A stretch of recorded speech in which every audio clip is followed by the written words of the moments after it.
Мезгилдагы жаңыланат жашарат, адам келет, адам кетет, тазарат. Артыбызга кыл чайганды билгендей, ул адамдар тарых бетин жазалат дейт. Амансыздарбы, урматтуу телекөрүүчүлөр, ЛТР каналында чак түш көрсөсүнүн театр күнү. Албетте биз театрдагы жаңылыктарды байма-бай чагылдырып, театрдагы спектакльдерди көгүлтүр экрандан сиздерге тартуулап келебиз. Өзүңүздөр билгендей, мына ушу улуу көчтү уланткан бүгүнкү күндө дагы мына ушу театрдын залкарлары бүгүн дагы мына ушул жүздөгөн мына ушул жаштарга устат болуп, бүгүн дагы театрда жашап мыкты деген ролдорду аткарып келишет. Театрда мына ушул көптөгөн кыргыз залкарлары дүйнөлүк классикалык чыгармалардын образдарын жараткан кыргыз эл артиси Бакен Кыдыкеев атындагы сыйлыктын ээси Шайгүл Алсейитовага быйыл мына ушул 70 жылдык маракесин белгилеп баштаган учуру.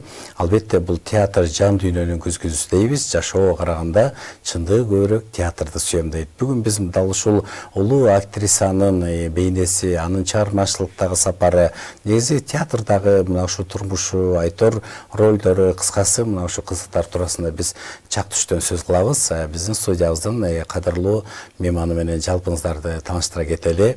Мына ушул бүгүнкү күндө бактылуу карлыкта жашаган, эки учурду көргөн, бүгүнкү күндө кыргыз театр искусствосунун корифейи, атактуу улуу актер Сатыбалды Далбаев атабыздын жубайы кыргыз эл артиси Мирайда Далбаева бүгүнүздө конокто. Кош келиңиз.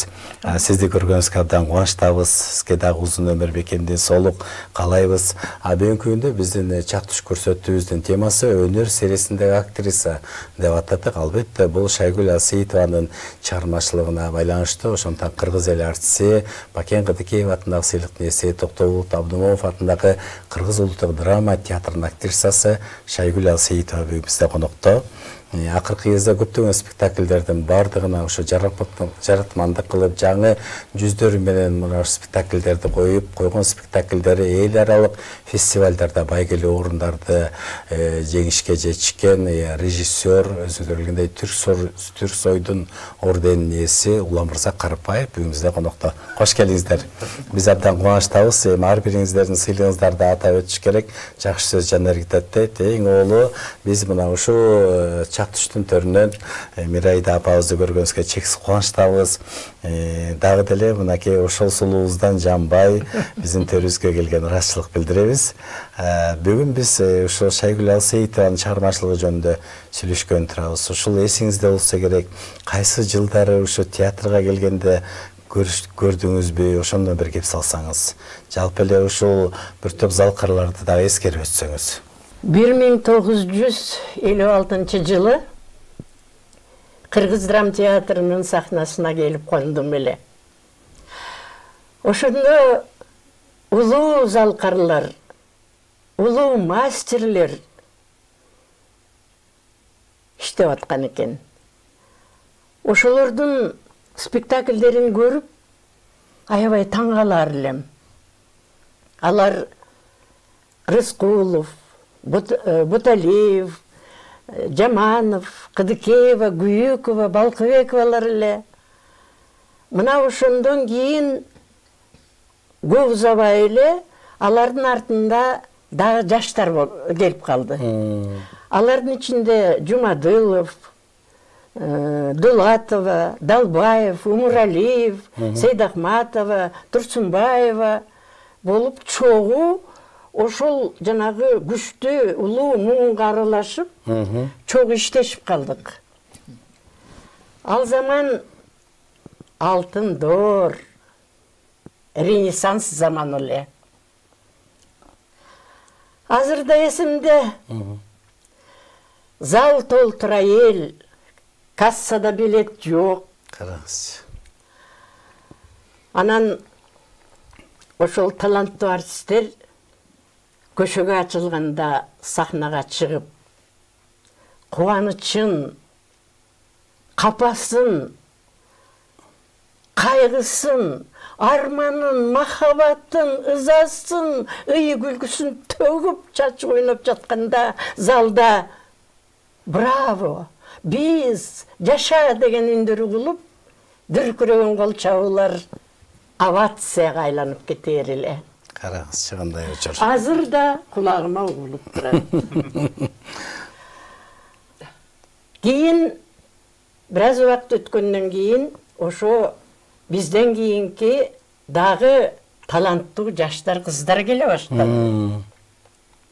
Алар ошол улуу муундагы артисттерге аралашып, биздин поколенияга аралашып, кандайдыр бир ушундай бир таланттуу, чоң чыгармачылык, күчтүү коллектив болду да. Ой, ошондоку не деген гана спектакльдер коюлбады. Зарубежная классика, советский, местный драматургия, союзный республикалардын спектакльдери коюлду. Не деген спектакльдерди эл ушундай жакшы кабыл алды, анда эл аябай көп келер эле. Ошол спектакльди бирден, экиден көргөн зрительдер бар эле да. Мына ошол бизден кийинки поколение алар дагы күчтүү чыкты. Алар дагы бара-бара мына бүгүнкү күнү толуп, такшалып, мастер сцена болушту. Баары тең народный артист болушту. Сыйлыктардын лауреаттарынын ээлери болушту. Мындайынча айтканда, театрдын бирден бир бүгүнкү күнү аксакалдары деле болуп калышты. Туурабы? Улам барган сайын да көчөйтүлүп. Ошолордун ичинде Шайгүл Алсейитова деген народный артисткабыз, мына бүгүн Шайгүл жөнүндө сөз болгону турат. Мен биринчи жолу Шайгүл менен таанышкандыгым жөнүндө айтып берейин. Жакшы, кана келиңиз. Сахнада эсиңдедир, Марбайжиевдин Жаңырык деген спектакли даярдалып атканда, анан бир маалда режиссер кирип келип, бизди таанышып коюңуздар, театральный институтту бүтүп келди, жаш актриса бүгүндөн баштап силер менен бирге актриса болуп иштейт деп бизге тааныштырып калды. Анан колунда роль бар экен, ошол биз даярдап аткан спектакльден бир кичинекей эле роль Шайгүлгө тапшырды. Баягы отурган артисттер баарыбыз эле кандай болор экен деп эле вопрос коюп калдык да. Анан байкасам, бой келбети келишкен, сүйлөгөнү, басканы да тың. Анан баягы ролду алды дагы, мага жакканы ушундай бир чоң милдеттүү түрдө киришип туруп ушундай жакшы иштеди да. Анан ошол ролдун характерин таап алыптыр. Өзгөчө характериндераак роль экен да. Баягы жерден эле атырылып эле чыгып эле ойноп салса болобу? Сразу көзгө көрүнө түштү. Ошентип, ошол спектакльде Шайгүл экөөбүз партнер болуп, биринчи жолу таанышканбыз. Соны караңызчы, кандай бай устат сизге баа берип атат. Сиздин ошол күн дал эсиңизде. Ошо залкарларды көрдүңүз. Анын ичинде мына Мирайда апабыз сизге кандай баа берип атат азырчы? Алгачкы келген кезде ошондо ал кезде Москвадан да бүтүп келгендер болду, анан Ташкенттен бүтүп келгендер болду. Мен Ташкенттен бүтүп келдим 79. Ошондо жоон топ таланттар. Ошондо жоон топ бир топ таланттарды конду чалып эже эле ошол кезде. Анан ал кезде деген артистти тандап алуу, ар бир нерсесин карап туруп, бой келбетине айткандай, үнүн, жөндөмүн, бардык жагын карап туруп, анан кийин ирге-биргеп алчу. Эми ал кезде көз караш негизи чыгармачылыкка, негичи дегеле ыйык супара дейбизби сахнага, оңой менен мындай бирөөлөрдү ала койчу эмес.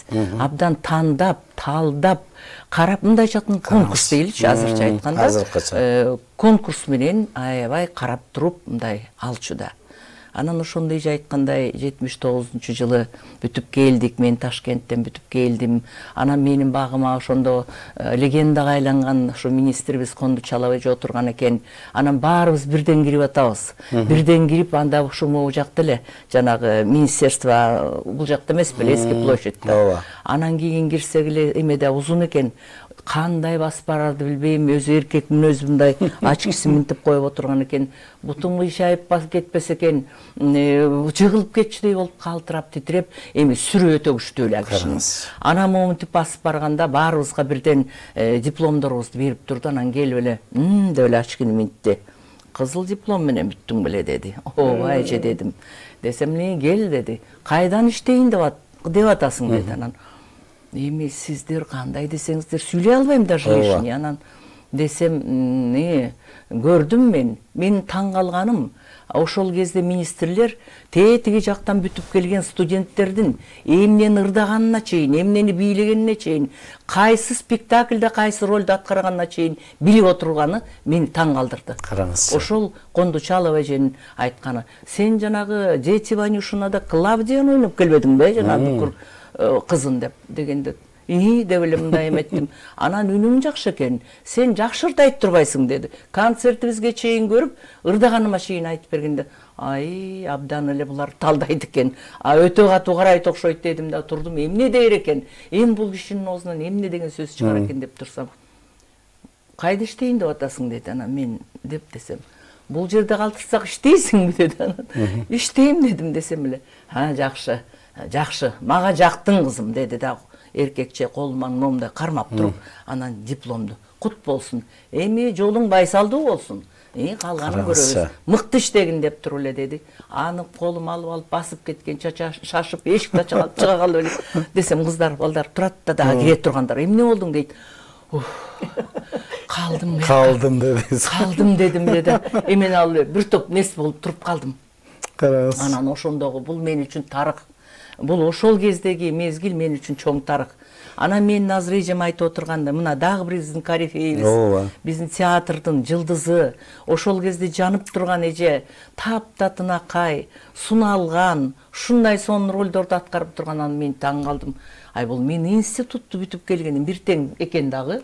Бул залкарлар менен ыйык чоң супарада иштеш, бул өзүнчө эле бир тең чоң сабак.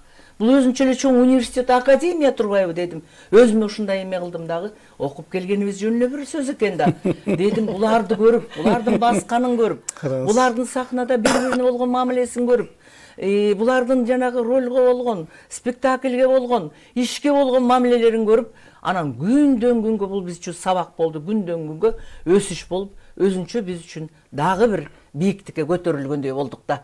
Буларды көрүп өстүк чындыгын айтканда. Анан буларда бир сонун сапат бар эле да, улууларда.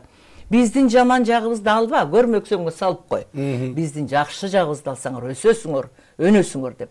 Бая кыргыз айтканда, эми бул кыргыз драма театрда тил дагы, дил дагы, ар бир нерсенин баары жана салт санаакка да салт, өзүнүн традициясы бар, чоң театр экен. Да бир жолу ошол иштеп жүргөн залкалар мындайча айтканда бир белгилеп өтчү да. Баягы ай, кызга 40 үйдөн тыюу дейт. Ал жерде деле бизге жаман аксакал окуу келатканда кимибиз шым кийип келатабыз, кимибиз чачыбызды жазып келатабыз, аябай карап турчу да момунтуп, фойеде отурчу карап. Ушул жерде кимдер турду экен, кандай өтүп кетебиз деп, биз ошондо улуулардан ийменип, ошолордун жанынан кандай өтүп кетиш керек. Анан кийин бир күнү бир ай мен шымды мындай чыпчыйгандыраак шым кийип алдым эле. Жаманов агай жок бекен, карап койгулачы деди. Жаманов агай отурганда бир мындай көз караш менен чыкырып туруп айтып койчу да, ай, андай болбо, мындай бол деп. Мен ойлосом азыр бул чоң бир үй бүлөдө өсүп турбуз. Мындайча айтканда. Атасы бар, энеси бар, башы бар, көзү бар. Мындайча айтканда. Анан ошол жерден алган тарбия жаман болгон жок. Убакыт деген ушундай зымырап учкан куштай экен. Жана ойноп аткан спектакльде де жана аял ушуну айтат. Зымырап учкан куштай экен. Заматтын ортосунда ушундай, ушу куракка келип калганыма таң калам. Адамдын өмүрү аз эле экен. Бат эле экен. Өзгөчө сахна эмнени сүйөт экен? Жаштыкты. Иштеп турганыңды. Калыбында ишке жарамдуу болуп, ошо жерде айтчу сөзүңдү айтып, сахнада партнерың менен момунтуп бетме бет иштеп турганды бул сахна сүйөт экен да. Чыгармачылык ошону менен кызыктырбайбы? Мына момунтуп бат эле келип сиздер менен момунтуп өткөрүп отурам. Анан бир айтарым, улууларды көрдүк, сулууларды көрдүк. Булардын акыл эсин, талантын койчу дей, не деген жанагындай классикага айланган азыркыга чейин аңыз кеп болуп айтылып келаткан спектакльдерди ойношту эжелер. Ошолорду көрүп өстүк да биз. Биз да аралашып кийин эже менен дублер болуп ойноп да калбадымбы мен. Андан кийин эле мына мен бу эже айтып отурбайбы, бизден кийин келген. Бизден кийинки келген муунду карап бир таң калам. Ай карачы, биз деле улуулап, бийиктеп, өйдөлөп, чоң кыз болуп чоңоюп аткан турбайбызбы? Көрсө бизден кийин жаш балдар, жаш муун, ошо муундун ичинен сүрүлүп чыккан, ошо муундун ичинен аткан октой атылып чыккан азыр биздин мезгилде. Бул баланы айтпай койсок болбойт. Туура. Менин багым, мен эжелерден кийин менин багым, менин дегиле өзүм ойлойм, жакшы экен жолум деп. Мен ушул бала менен 3-чү спектакльди Кудай буйрса мына иштеп атам азыр. Азыр ушундай иштеп атам. Мен илгерки эжелер менен жана Абдыкадыров, Бобек Ибраев, Сарлыкбеков, Рыскулов, Эркинбаева, Дегойчу, Хефец келген режиссерлордон. Ошолордун ыкмасын, ошолор менен иштеген мезгилимдин бир шундук бир жакшы ойлорду ошо кездеги ошол процесс, ошол нерсени мен азыр Улан Мырза Карыпбаевдан көрүп атам. Бул бала менен иштеш ушунчалык оңой дагы, ушунчалык бир кандай деп айтам, бат эле бир ролго жуурулушуп киргизбейт. Кандай ыкмасы бар экенин билбейм. Бат эле адамдарды алып келип эле бир атка мингизип коет да, мындайча айтканда. Жөө келе атсаң эле атка отуруп каласың. Анан өркүнөсүн, мынакей барган эле жеринде гран-при алып келип атат. Ооба, болсун. Көз тийбесин. Биз мынакей театр өссүн, өнсүн. Бизден кийин келаткан мен айтар элем, ушу уланга окшогон балдарыбыз көбөйсүн, көп болсун. Театрыбыз дагы да гүлдөп, жана Ренессанс доорун көрдүм. Алтын доорду деп атпайбы эже? Биз да чет жакасын көрүп калдык да. Анан ошону улап келаткан балдарыбыз аман болсо экен. Ушулар дагы жакшынакай биз менен иштешип, дагы театрыбыз гүлдөп, жакшы спектакльдер коюлуп, жаштар өсүп турса экен деген бир ниетим, ушундай бир ички өзүмдүн оюм ушундай. Мен ак тилек тилеп, ушуларга ак жол тилейм. Мен өзүмө ушунчалык ыраазымын. Ушул бала менен азыр мынакей Кудай буйрса, эртең худсоветке, бирси күнү хекке, анан буйрса өтүп кетсек, 28, 29, 30 буйрса премьера болгон атат. Ошол менин бактым, мына ушундай адамдарда болсун. Улуусу. Чынында эле бактылуу экенсиз. Ортодо мен бир өзүмдү бир ушундай учкан куштай бактылуу сезип отурам. Бактылуумун. Улан бир эмес мынакей 3 спектакльинде ойноп атам десеңиз, негизи сиз театр ишмерлерин, театр залкарларын жакшы билесиз. Бүгүнкү күндө мынакей Шайгүл Алсейитованын чыгармачылыгы туурасында мынакей кенен сөз кылып, учурда кандай спектакльде аткарган турат, юбилейде ошол жөнүндө айтып өтсөңүз. Рахмат. Мен бир нерсени айтам да, Казактын Кадыр Мырзали деген акыны бар. Ошол айтат: өмүр өтүп кетеди, оны койчу дейт. Сәттер өтүп кетеди, сол кыйын деп. Сәт деген ал эмне? Ал мгновение. Вот ошол мгновениялар өтүп кетип атпайбы, ошол кыйын дейт. Өмүр өтө берет дегенде. Ошондуктан азыр отурганыбызда мгновение бул бакыт. Мен ар дайым жана бүт интервьюларымда ар дайым айтып келем го. Менин бактым, мен улуу актерлор менен иштегеним менин бактым. Карачы. Себеби булар кимдер менен гана иштешкен жок. Абдыкадыров, азыр эле эже айтып кетпедиби? Кандай Абдыкадыров, Ибраев, Искендер Рыскулов, бүт Советтер Союзуна белгилүү болгон гениальный режиссер, новатор режиссер дейбиз. Сарлыкбеков, Эркинбаева, Медеяны Башкортостанда дүңгүрөтүп койгон, классикаларды койгон, чоң бүт режиссерлор менен мынакей эжелер иштешкен. Анан аларды улап келаткан мынакей менин алдымдагы режиссерлор бардыгы. Карат Козукеев, Назым Мендемаиров, Шабил Дыйканбаев, чоң бардык режиссерлор. Айгой 90-чы жылдардагы Нурлан Абдыкадыров, Асанбеков. Эгер санай келсе, кыргыз режиссерлор оңго да жетпейт экен чын-чынына келгенде. Ошолордун бардыгы менен мына эже иштешип келгени. Анан мен бактым дегеним ар качан ушул улуу поколение менен иштешкеним. А экинчи бактым, азыр мен силердин астыңарда 81 килограмм болуп отурам, понимаете?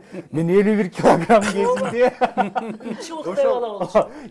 экинчи курстун студентине, баягы Петербургда мен театральный академияда окуп атканда экинчи курстун студентине ишенишкенине мен кээ бирде таң калам да. Азыр мисалы мен ишенбейм. Өзүм кичине эме болуп калып, мен ишенбейт болчумун. А бирок ошондо ишенип ушул чоң зал карылат, койчу деп спектакль ойноп, юбилейлерди бергени мен үчүн бир мындай стимул болду да. Чоң стимул. Булардын батасы, булар менен бирге сүйлөшүп жүргөндөрүбүз, баарлашкан. Ошонун бардыгын азыр мен Бейшеналиевада сабак берип атам, ошонун бүт студенттерге. Мен Казакстанда бир выпуск чыгардым Астанада. Аларга дагы мен кайсы актерлор менен иштешкеним, анын бардыгы мынакей Өмүр күзү деген спектакль койгонбуз. Анда Шайгүл эже Дорис деген аялдын ролун ойнойт, жесир аялдын. Андан кийин мына Разаковта Авирин ойнойт. Разаковтун Авирин ойнойт. Эми мына келип мына эженин эми афиша чыкты кече күнү. Эженин юбилейине арналат деп, эженин 17 жашын айтпай эле коелу, жазбай эле коелу деп чечтик. Анан эженин юбилейине арналат деп айттык. Эми бул эне чоң чыгарма. Бул чыгармада негизинен бул Флориан Зеллер деген драматург бар, ошонун текстери колдонулду, Казат Акматовдун текстери, Марбайжиевдин текстери. Эми баягы ар бир сөз бар го, өткөн кылымдан келаткан. Режиссер автор спектакля деген. Драматург автор текста, режиссер автор спектакля. Ошол көп интерпретация болуп, көп чыгармалардын кошундусунан келип, бул бир чети мындай деп айтса болот, эми анонс деп коет го. Бул Марбайжиевдин назисинин картайган кези да, 4 адамдагы назинин мындан ары тагдыры эмне болду? Кандай оор күндөргө кабылды? Себеби ал мындай намек менен берилет, бирок аны билген киши ал түшүнөт. Ошол финалдагы монолог, ошол бир алып учканы, мисалы үчүн назинин да самолеттун аркасынан учканы болгону менен, мунун дагы бир аркы жака, уже тигил жака, кыялы менен уже бүт бардыгын артка кайтаргысы келген моменти. Анан бул эң башкысы, эң коркунучтуу нерсе, буну биз айта албайбыз, Альцгеймер оорусуна байланыштуу. Бул спектакль Альцгеймер менен ооруган эненин тагдыры. Альцгеймер менен ооруган эненин кызынын тагдыры, күйөө баласынын тагдыры, кандай күн кечип атат алар. Себеби деген эң коркунучтуусу, бул оорудан эч ким не застрахован деген кепилдик бере албайт экен да.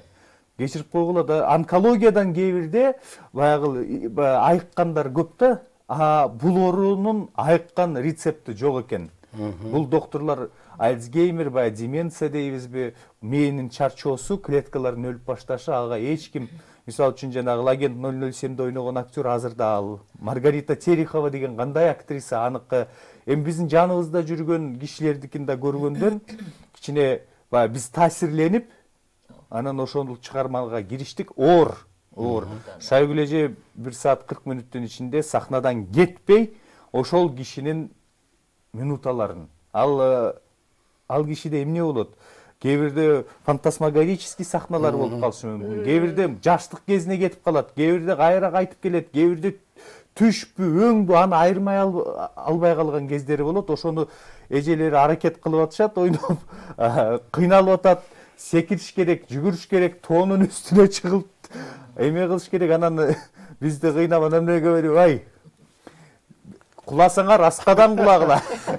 Анан мен айтканда, Байдылдагы айыбыз айтканда, ашуудан берген отчету деп Шайгүл эжеге, эже ашуудан берип аткан отчетуңуз давайте деп стимул, мотивация берип. Себеби чарчабагыла, анан эжеге да айтам, эже бул Ганыке эмес, эже бул Чачыке эмес, эже бул Клеопатра эмес, Тынайым эмес. Эже бул эне.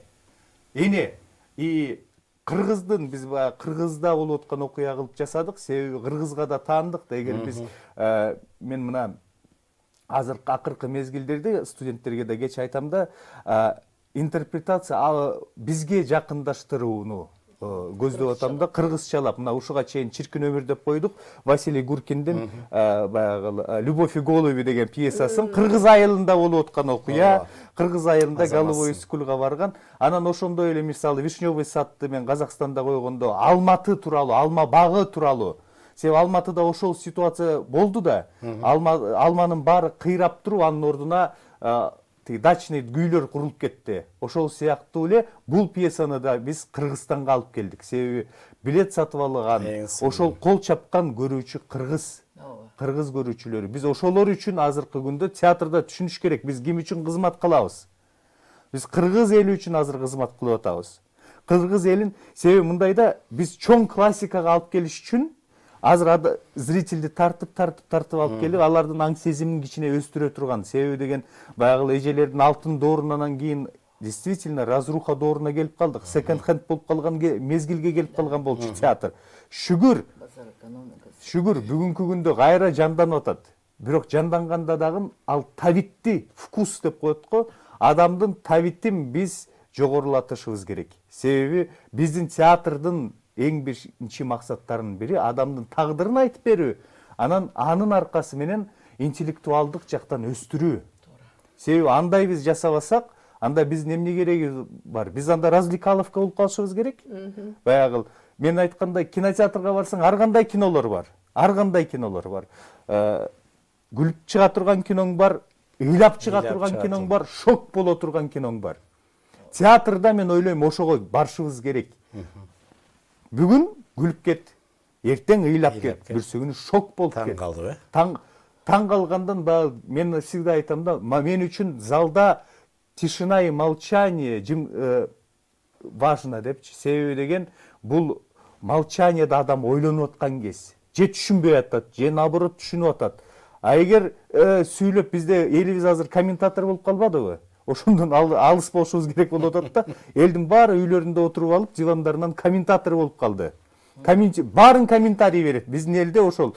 Анан театрга келип алып да, Кудай залда отурсаң, артыңда да, бул жагыңда да комментарий берип отурат да.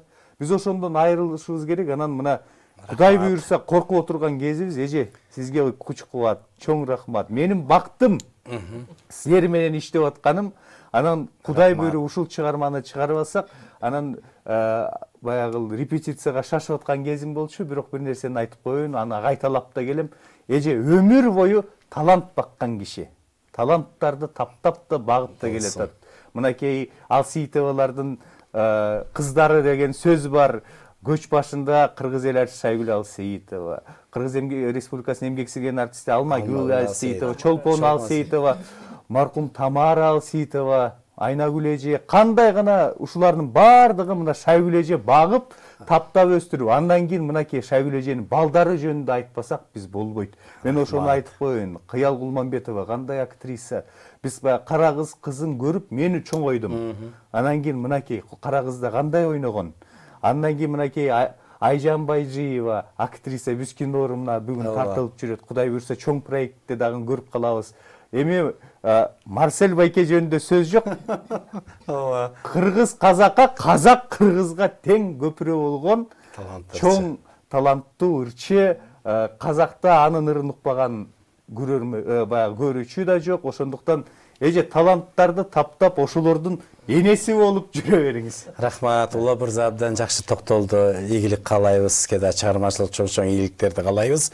А биз көрсөтүүбүздүн экинчи жүрүшүндө дал ушул алчалуу бак, негизи эле ушул Мирайда Далбаева менен аткарган партнерлук мына ушул биздин спектакльдерге күбө болобуз. Жана ошондой эле биздин Кайрат Иманалиевдин да берген басына күбө болобуз. Азыр болсо биз спектакльдин үзүндү көрөлү, андан кийин жолугушабыз. Арбаңыз бегайым, дастарқоным жайыла қуанып, ағыбыздан жарылып, абабызды көргөнгө, өзіңізге көңіл бөлгөнгө, жетін албай тұрған маалыбыз бегайым. Разыбыз бегайым. Аваңар алайда бір орын бар деп келді. Bir муштумдай бириктирем деп элди, ниетин билдиргени келди.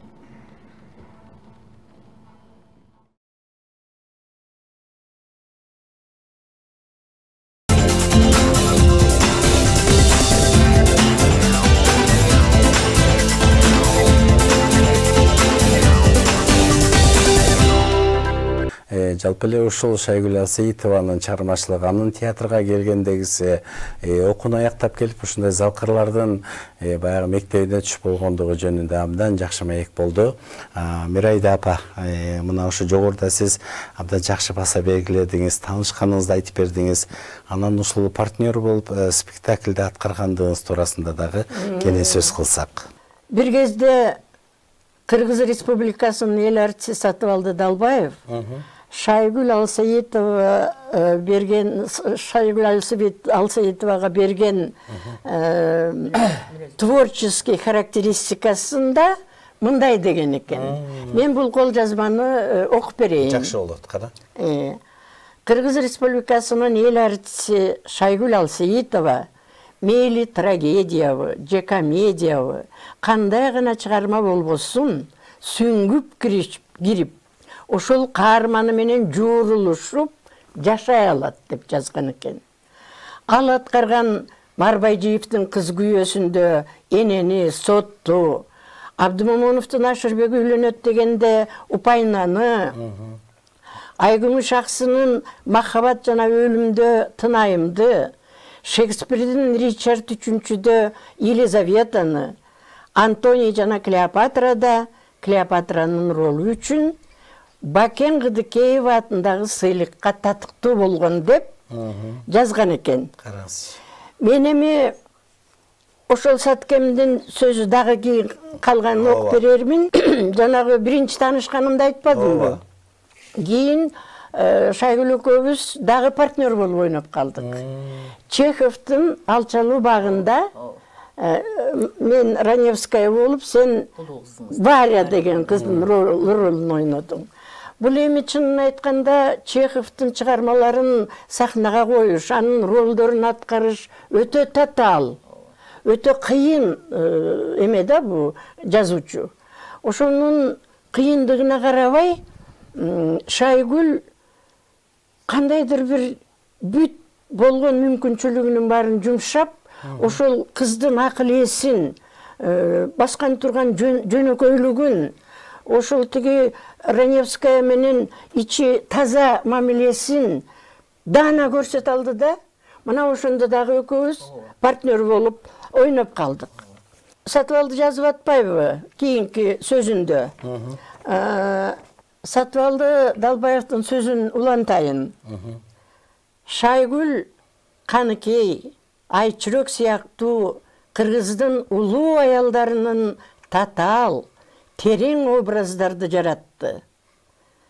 Терең, таланттуу актрисабыз бүгүнкү күндө тажрыйбасы артып, болуп, толуп турган убагы. Биз андан дагы жаңы мыкты образдарды күтөбүз деп Сатыбалды Далбаев деп кол койгон экен. Мен муну улап кетким келет, себеби дегенде Сатыбалды жазгандай биз Шайгүл экөөбүз Жалил Садыковдун 3 жылдык жазбады беле Манас жөнүндө. Ошондо жанагы 3-чү бөлүмүндө Семетей, Сейтек деген спектакльде дагы партнер болуп калдык да. Анан сахнада Чачкей менен, мен Чачкейди ойнойм. Бул Айчүрөк. Анан экөөбүздүн бир абдан күчтүү, напряженный сахнабыз бар эле да. Сахнада эки мыкты менменсеген аялдар турат, Айчүрөк, Чачкей болуп. Анан экөө баягы каймайтышып, биринен бири өтүп, биринен сала бири өтүп, бирин-бири толуктап, кандайдыр бир диалогубуз ушунчалык бир өтө көтөрүңкү өттү да абдан, эл ичине тургандай болуп. Ошондо эсиңдеби? Эл дүркүрөтүп кол чаап жиберген, нечен жолу аплодисмент алганбыз. Ош жерде да аплодисмент алганбыз нечен жолу. Мына ошондон кийин тиги Шайгүл Айкөл Манаста мен менен дублер болуп калды. Уже мен мурунку пьесада Каныкейди ойногом, кийинки Айкөл Манаста мага дублер болуп Каныкейди Шайгүл экөөбүз ойноп калдык. А ошондо байкасам Шайгүл уже баягы көп ролдорду ойноп, кичине практика болуп, боюна сиңип, такшалыбыраак калыптыр да.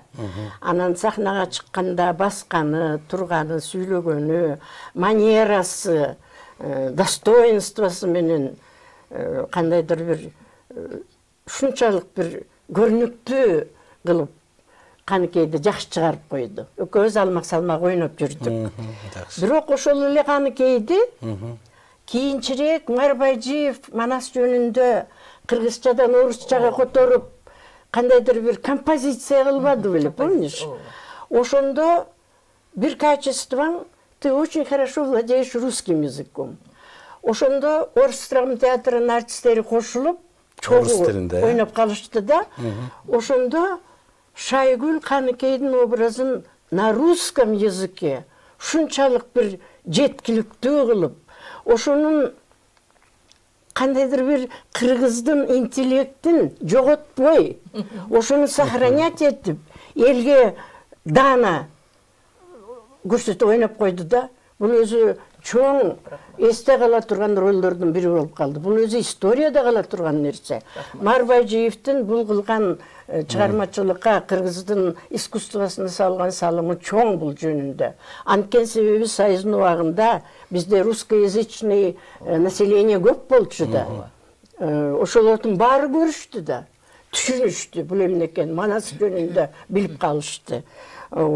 Анан Шайгүл, чынын айтканда, сени кичине мактап койгум келет. Тиги Марбайжиев кийинки жылдары колунан калеми түшкөн жок.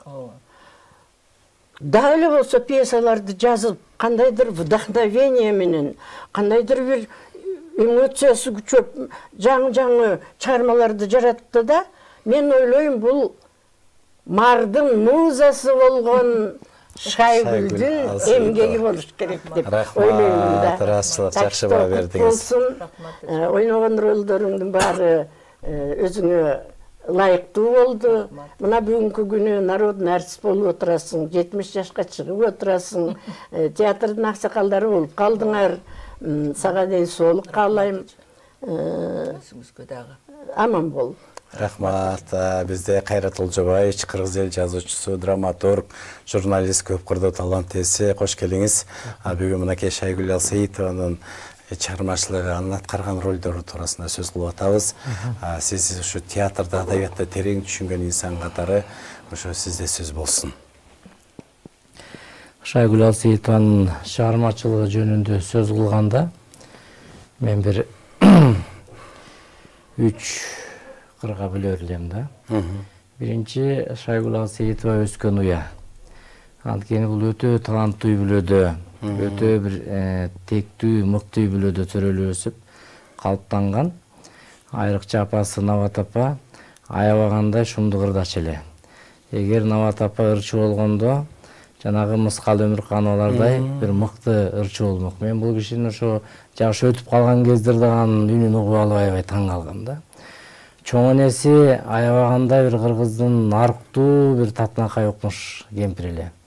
Ошондой адамдардын колунда тарбияланып, анан ошол Токтакын атабыздын кыздарынын туң кызы ушул Шайгүл эже абдан бир үй-бүлөдөн ошондой көп таланттын, мыкты таланттардын чыгышы бул өтө сейрек да.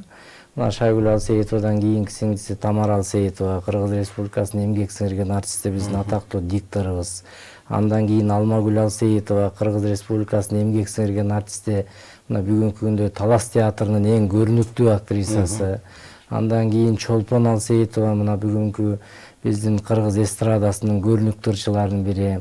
Айнур Алсейитова, мына биздин Түркияда ушул балет өнөрүндөгү мыкты педагогдордун бири болуп, убагында Камбаркандын солисти болуп иштеген. Булардын ичинен бир эле эжебиз врач болуп кетти. Калганынын баары ошо өнөрдүн адамдары болушту. Бурулчу Алсейитова убагында Боз салкын элдик ырбий ансамблинин солисти болуп, азыр Казакстанда жашап атат. Ошондой таланттуу үй-бүлөлөрдүн тукуму да. Иниси Сонобек Алсейитов дагы абдан таланттуу. Анын баласы кече жакында Кыргызстан жылдызы деген чоң конкурста ошо баш байгени жеңип алды. Ошон үчүн ойлойм, булардын ата тегинде ошондой бар. Энеси Нават апа атактуу Кыдыр акенин тукуму болот. Ошондон берилгенби деп ойлойм. Андан кийинкиси бул Шайгүл Алсейитованын мектеби.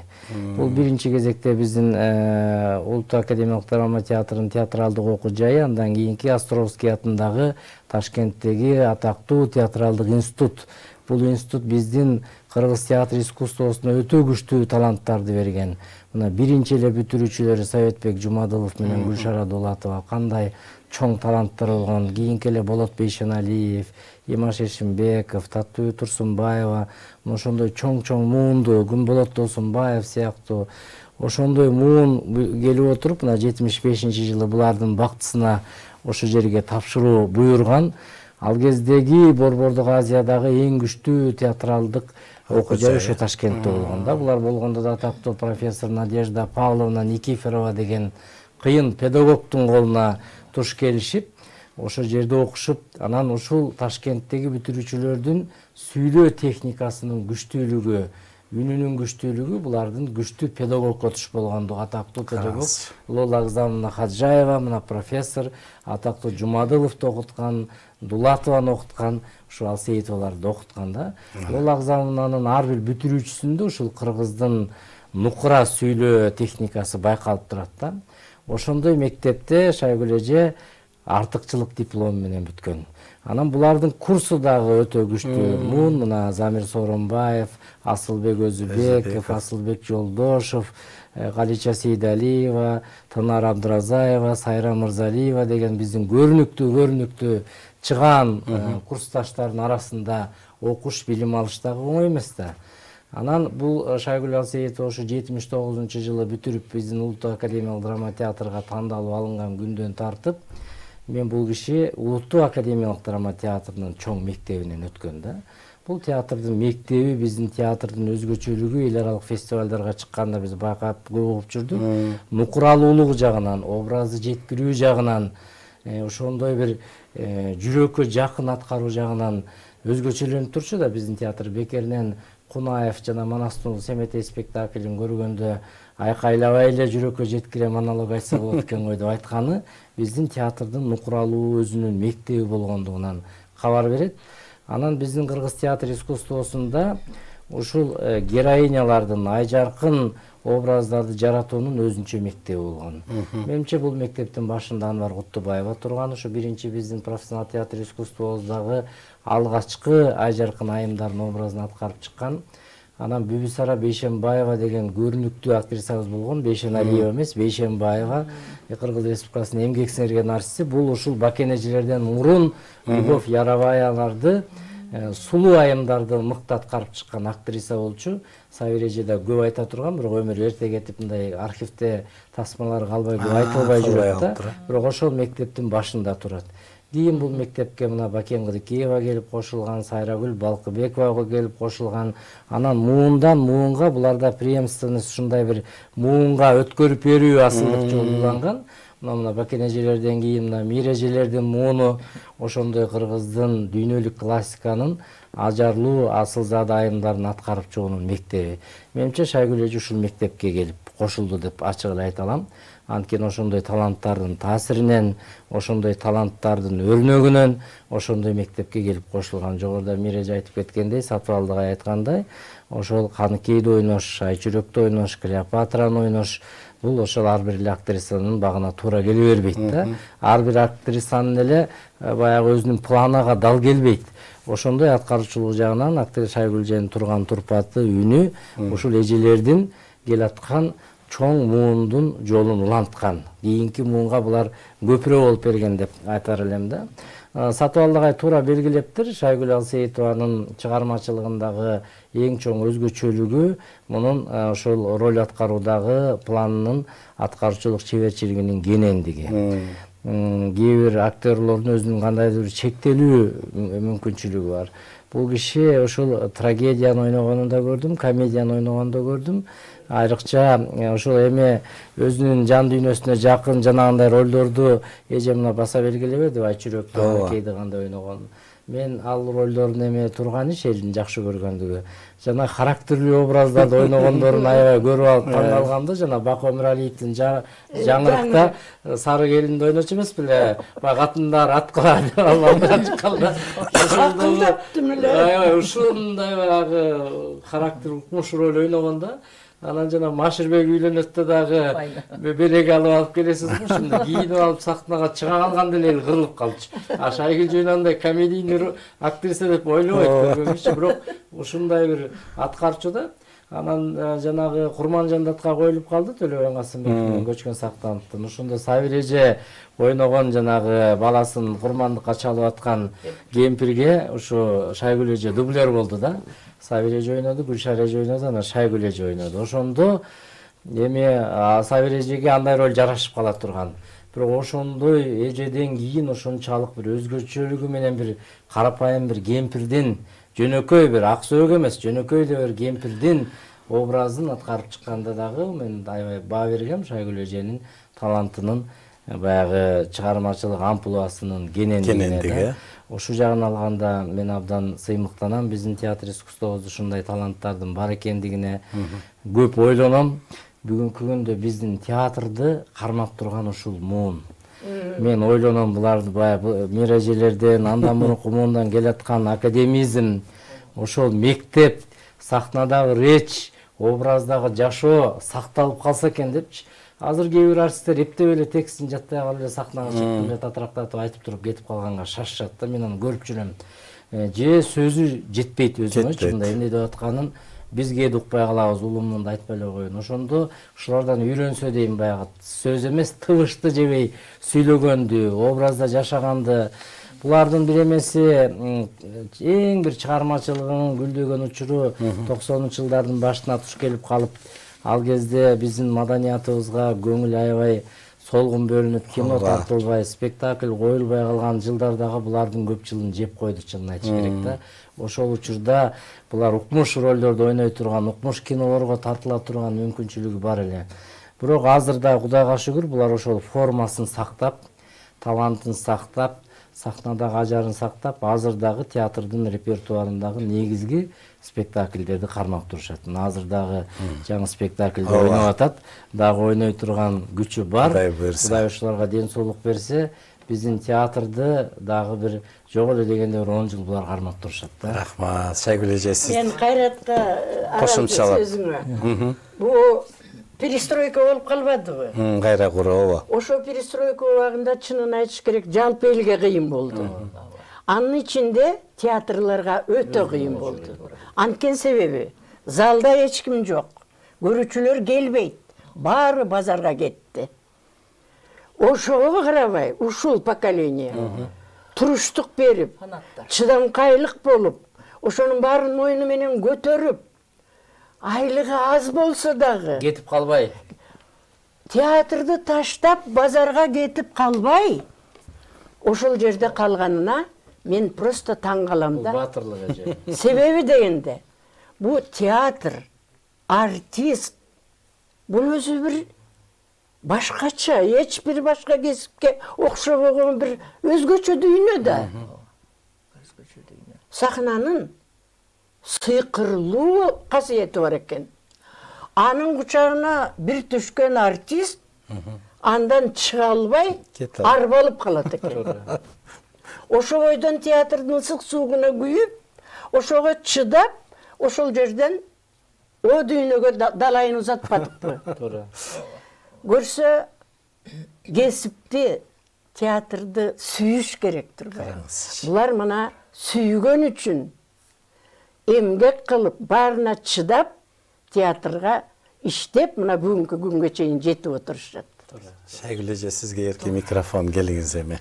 Бүгүн сиздин чыгармачылыгыңыз боюнча 1 саат бою сөз кылдык. Дагы убакыт кенен болсо дагы отурат элек, бирок ошентсе дагы убакыт учкан куш экен сизде. Чабыттап учкан куш экен убакыт. Мындай карап туруп, кечеүн эле мен деле тал чыбыкта жаш кыз болуп сахнаны элестетем. Ошо эжелерди карап, ушулардын басканын, кийген кийимин, ойноп аткан ролун карап күлүсөдө турчубуз. Негедир биз ошол кездеги жаштар ушу спектакльдер болуп атканда акырын элге тияка көрүнүп калбай эл деп учкай жанагы кулисада туруп алып ушулардын ойногонун карачубуз. Несмотря бирөө Москвадан, бирөөбүз Ташкенттен окуп келип, билим алып, такшы алып, өзүбүз аралашып ойноп атсак дагы ушуларды карап, ушулардан дагы бир нерсе алып калсак экен биз дегенде. Себеби булардан нукура ички маданият. Нукура мындайча айтканда жөнөкөйлүк, адамгерчилик, анан бири-бирине болгон бир мындай көз караш менен мамиле. Сахнада бири-бирине болгон партнерлордун көз караштан түшүнүп, ошону алып кетүү да. Сахнадагы жашашы, турмуштагыдай жашаганын көрүп алып, булар жашап атат бул жерде. Дечүбүз. Мындай жасалмалуулук деген болбойт эле. Эгерде кичине жасалма болсоң, чогулушта айтчу. Ай, көзүң башкача болду. Ишенбей атабыз сага. Сен эмнен ойноп койдуң? Бер жакты карап чукулап деп жөн эле Жаманов, Күмүшалиева, Кыдыкеевалар жөн айтып койчу. Мына Манастын улуу Семетей болгондо бир эмес 4 жолу худсовет жана хек деген жок эле анда. Улам комиссиядан өтүп отуруп, тапталып жанагы мына деп марага кое бере турган күлүктөй кылып гана даяр кылганда гана чыгарган мына Ежени да Сабырай. Ошондо не деген Кыдыкеевалар, Далбаева, Дулатова, Далбаев, Жумадыловтар, не деген залкарлар, плеяда баягы мындай магикандар дейинчи. Ошолордун ойноп атканын карап алып, теге таң калып, ошолор кичине минтип кетти деп кайра өткөрүп, андай мына кийинки кезде андай жок. Кийинки кезде мындай болуп калды да, кандай деп айтам. Жаман деп да айткым келбейт, бирок мурдагы нерседен көрөнгө кичине калбай бараткан сыяктуу. Мындай туура бир кабыл алуу, кээде көздү көрүп жүз таят. Макул тигини айтпасам болбойт, муну айтпасам болбойт. Чыгармачылыкта, ана медицинада андай болбош керек деп эсептейм мен. Себеби деген чыгармачылык биз эл үчүн иштейбиз да. Элди биз эч качан алдабашыбыз керек. Эл атайын келет да, спектакль көрөйүн, бир нерсе алып кетейин деп. А биздин театр болсо тилдин, дилдин, каада салттын, деги койчу, жоголуп кетпес, өзгөчө тилдин, нукура тил менен сахнада сайра ойноп атпайбызбы? Ошо тилди жана табышын да эме кылбай деп айтып атпайбы Кайрат? Жоготпой деп. Ошого маани, мазмун берип, чыга албай турган кээде мезгилде ичибиз түтөп эле кетет. Андай да мезгил болуп кетип атат. Бирок мен азыр Бореке ким менен иштеп атып, о балачы, өзү жап-жаш бала, 28, менин неберемден да кичүү бала деп айтсам болот, мындайча.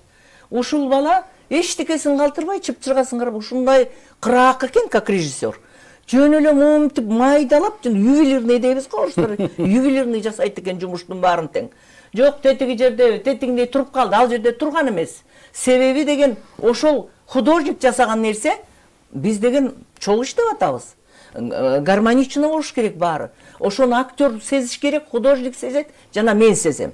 Деп туруп жасайт экен да сахнанычы. Мен ушу азыр ушу бала менен иштеп атканыма, ушу өзүм улуулап чоң кыз болуп калган кезимде ушундай жаштар менен иштеп атканыма аябай кубанам. Кайрат менен мына канча жерге чыктык. Кайраттын коркуту менен чыктык. Кандай сонун жазылган. Эми бул баланы мактап отурсак бүгүн күн жетпейт. Мунун тилинин тактыгы жөн эле жалпак тил менен жазып, сахна үчүн жазып келет да. А сахнада жанагындай жасалма текст болбойт бизге.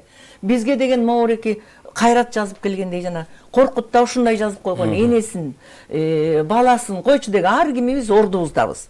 Анан канча жерге фестивалга бардык, конкурска бардык. Анан ошол спектакльде Марат Козыкеев деген драматург бала сонун койгон. Айкалышып драматург менен режиссер өз сүйлөшүп алып, артисттерди туура тандап, бир өзүнчө бир ансамбль кылып тургандан кийин соп-сонун кылып тиги куурчактай кылып анан тиги Турцияга, Казакстандын түштүгүнө, түндүгүнө көп жерди кыдырдык да. Анан отурган комиссия ошол ойноп аткан балдарды ордуна момунтуп тура калып кол чабышкан күндөрдү көрдүк. Аябай макташты. Эми мактап отуруп мен айтсам көз эле тийбес экен ушул балага. Деги көз тийбес экен. Ушундай макташты мен деген критиктер аябай макташты ошол жерде. Анан мындай карап отуруп, ушул балабызга көз тийбес экен деп, аяйбыз да биз, жакшы эле болсо экен деп. Андан кийин анан Боронбай бийди жазды. Керез деп. Анда дагы жана Козыкеев деген бала коюп бүтүп, мына эми сдача болот деп атканда аттың дүйнө, аркы дүйнөгө өтүп кетти бала. Анда да бир армандап калдык. Ал бала өзүнүн койгонун көрбөй калды. Мыкты койгон. Аялын ойноду. Мыкты койгон. Ошондо Боронбайдын байбичесин ойнодум. Анда да бул жазып келген. Ар бир ордунда. Анан менин таң калганым тарыхты өтө терең билгенде, кыргыздын тилин терең билгенде, анан өзүндө нукура өзүнүн ички жаш болсо дагы баарын топтоп турган маданиятында.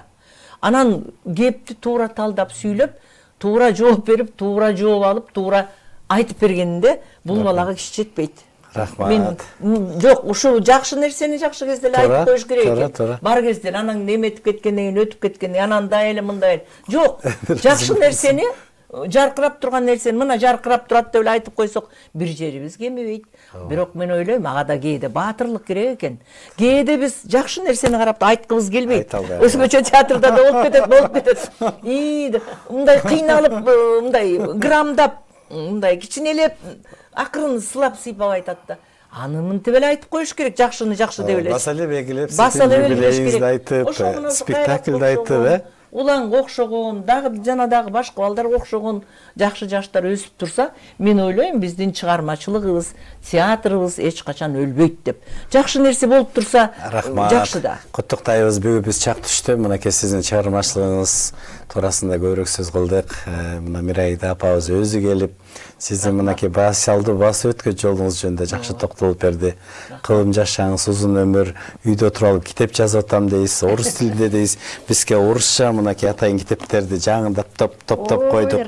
Бош болгондо окуп коюңуз. Сизге да юбилейиңиз кут болсун. Кайрат Олчобаевич чыгармачылык бийиктерди каалайбыз.